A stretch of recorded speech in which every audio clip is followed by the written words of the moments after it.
नमस्कार news room को स्वागत करुछि मु अभिन्न आशुतोष। भारतीय स्टार्टअप बिजनेसमैन मानकर प्रथम पसंद पालटि जाइछि दुबई।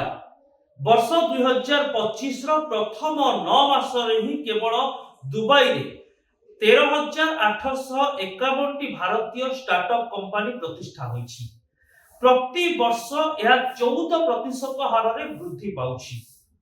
तेबे कहीं दुबई भारतीय पुंजी निवेशक मानकर प्रथम पसंद पलटिछि ताकू बुझिबा पड़िबो।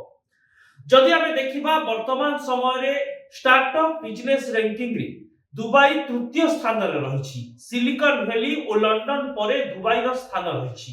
आ स्टार्टअप इंडस्ट्री रे सर्वाधिक सहभागिता रहिछि भारतीय शिल्पपति मानकर, जे माने निजर नुआ करी व्यवसाय आरंभ करिसंती।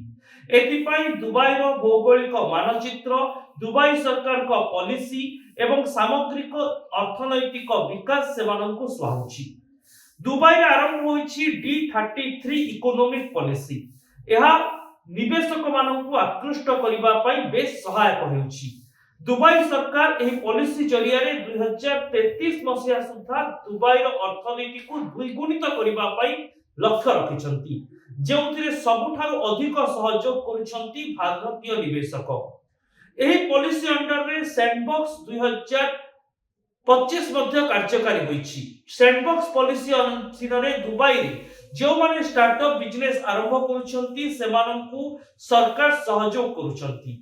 सरकार को मिलित सहयोग रे स्टार्टअप कंपनी माने सेठारे नुआ टेक्नोलॉजी को परखिबार सुयोग पाउछंती। विशेष भाव रे फिनटेक, हेल्थ टेक एवं लॉजिस्टिक क्षेत्र रे यह बेस सहायक होउछि।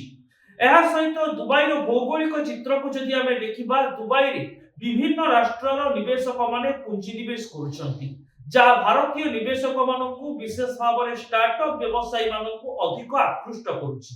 विभिन्न देशर सहभागिता रे एवं विभिन्न देशर ज्ञान कौशल को व्यवहार करी स्टार्टअप व्यवसाय प्रतिष्ठा करिबा बेस सहज होइथाय। आ एथि पई दुबई रे भारतीय व्यवसायी माने यथेष्ट सुयोग पाउछंती। द्वितीयतः दुबई को आकाश मार्ग रे जोगाजोग, जलपथ रे जोगाजोग मध्ये विश्वस्तरीय रहिछि। तृतीय कारणटी हेउछि जेतेबेले दुबई मार्केट भारतीय मानक व्यवहार पई संपूर्ण खोला रहिछि, एहा अन्य देश मानक मध्ये आकृष्ट करूछि। एणु भारतीय स्टार्टअप व्यवसायी जदि दुबई रे निजर शिल्प प्रतिष्ठा करूछंती, तेबे केवल पुंजी निवेश बा पुंजीर प्रवाह मिडिल ईस्ट को हेउना, बर मिडिल ईस्ट रे बा मध्य प्राच्य रे सेमाने अन्य देशर ज्ञान कौशल को परखिबार सुयोग पाउछंती। अन्य देशर व्यवसायी मानक सहित हाथ मिले निजर स्टार्टअप को आगो को नेबा पई तांको पाखरे यथेष्ट सुयोग रहउछि। D33 पॉलिसी एवं सैंडबॉक्स पॉलिसी एथि पई भारतीय पुंजी निवेश मानकु बेस सहायक होउछि। जो भारतीय पुंजी निवेशक रहिसंती सेमाने चाहुचंती केमिति तांकर व्यवसाय रे स्थिरता रहिबो, निर्दिष्ट अभिवृद्धि रहू किंतु स्थिर अभिवृद्धि रहू। एहा सहित जो दुबई सरकार एवं प्रशासनिक व्यवस्था रहउछि सेमाने मध्ये निवेशकंकु सहयोग करूछंती। विशेष भाव रे नुआ टेक्नोलॉजी को आपणैबा, नुआ टेक्नोलॉजी को परखिबा एवं जदि कोनसी जटिल परिस्थिति सृष्टि हेउछि तेबे सेमानंकु क्षतिपूरण देबा पई मध्ये दुबई रे स्वतंत्र व्यवस्था रहिछि। यूएई रो ग्लोबल रेस्पॉन्स को जदि आमे देखिबा, तेबे यूएई निजर अर्थनीति को जेतेबेले द्रुत भाव रे विकसित करिबा पई चाहुछि, सेतिकि बेले से अन्य राष्ट्र मानकर समर्थन चाहुछि, जेउतिरे भारतीय स्टार्टअप निवेशक मानकर संख्या सबुठारु अधिक। वर्ष 2026 आरंभ रु वर्तमान सुधा पाखापाखि 8,000 नुआ स्टार्टअप इंडियन बिजनेस दुबई रे निजर भित्तिभूमि प्रतिष्ठा करि सारिछंती। एहा ही सूचाउछि जे दुबई रे केमिति अर्थनैतिक व्यवस्था रहिछि, आर्थिक कारबार पई मनी फ्लो रहिछि, कैपिटल फ्लो रहुछि एवं दुबई मार्केट को विभिन्न देश एक्सेस करिवार सुयोग पाउछंती। अर्थात दुबई सहित यूरोपीय देश मानकर जेमिति वाणिज्यिक संपर्क रहुछि, अमेरिकीय देश मानकर समान वाणिज्यिक संपर्क रहुछि। उदाहरण स्वरूप जदि मु आपनक सामने रखिबा पई चाहिबी, जदि जणे भारतीय सॉफ्टवेयर इंजीनियर दुबई रे निजर व्यवसाय प्रतिष्ठा करिबा पई चाहुचंती, एथि पई से यूक्रेन हैकर को व्यवहार करूछंती, यूरोपीय एआई टेक्नोलॉजी को ग्रहण करूछंती, तेबे तीनोटी अंतर्जातीय टेक्नोलॉजी एवं सहयोगीक समर्थन रे दुबई रे से निजर व्यवसाय को विस्तार करि पारुछंती। एणु वर्तमान समय रे दुबई गोटे व्यावसायिक हब रे परिणत हेउ नाही बरं भारतीय माननकु आकृष्ट करिबा पई सबुठारु बड़ देश भाबरे उभा हेउची।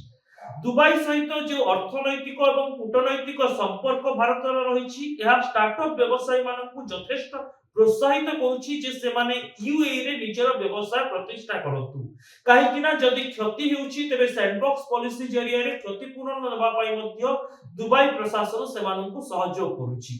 अपर पक्षरे D33 पॉलिसी द्वारा दुबई चाहूची अधिकरु अधिक पुंजी निवेश तांको देश रे हेउ। भारतीय माननक पाखरे अर्थ रहिची किंतु अनेक क्षेत्र में देखा जाउची जे भारतीय माने भारत भितरे सही समान भित्तिभूमि चाहू पाउ नाहंती। अर्थात जेतेबेले मोदी सरकार स्टार्टअप बिजनेस को अधिक गुरुत्व देउछंती नुआ व्यवसाय को अधिक आकृष्ट करूछंती किंतु पॉलिसी एवं आईनगत जटिलता भितरे भारत रे एपली व्यवसायिक प्रतिष्ठान दुबई तुलना रे अधिक जटिल कहिले किछि भूल हेबो नाही। एनु वर्तमान दुबई भारतीय स्टार्टअप निवेशकंकर प्रथम पसंद पालटी जाउची। आ दुबई रो अर्थनैतिक सहभागितारे बा तांकर जीएसटी रे एवं शेयर रे मध्य भारतीय मानकर एक बड़ अंशधन रहउची जहा पाखापाखि 5 रु 7 बिलियन बोली कहा जाउची।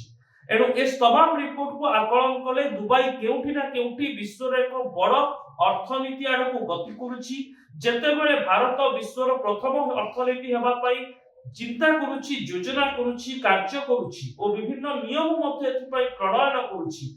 ठीक समांतराल भाबरे दुबई सरकार भारतीय माननकु आकृष्ट करिबा पई भारतीय पुंजी निवेशक माननकु अधिक स्वाहिला बोली वातावरण तयारी करिबा पई मध्य चेष्टा जारी रखिचंती। एहा द्वारा जे भारतर व्यवसायिक स्थिति उपरे कोनोसी नकारात्मक प्रभाव पड़िबो ताहा विशेष आशा करा जाई न पारे किंतु गोटी कथा स्टार्टअप इंडस्ट्री जेतेबेले भारतरो दुबई को अधिक मात्रा रे चली जिवो एवं भारतीयक सहयोग रे भारतीय कंपनी माने ही सेठारे निजर स्टार्टअप प्रतिष्ठा करिवे सेतेबेले केउठी ना केउठी भारत रे स्टार्टअप क्षेत्र रे आगो एक फांका स्थान सृष्टि होई पारे। अपर पक्षरे भारतर जो शिल्पपति माने दुबई रे स्टार्टअप बिजनेस आरंभ करूछंती सेमाने जति मिडिल ईस्ट रु मनी फ्लो को भारत को मध्य प्रत्यावर्तित रखुछंती तेबे सेही क्षेत्र रे भारत मध्य एही इकोनॉमिक ग्रोथ रो लाभ पाइबो। एणु जेतेबेले गोटे कैपिटल फ्लो भारत रु मिडिल ईस्ट को हेउची दुबई को हेउची बा यूएई को हेउची समान ढंगरे जदि कैपिटल फ्लो भारत को मध्य भविष्य रे आसीबो तेबे एहार गोटे सकारात्मक प्रभाव मध्य आमे आशा करि परिबा।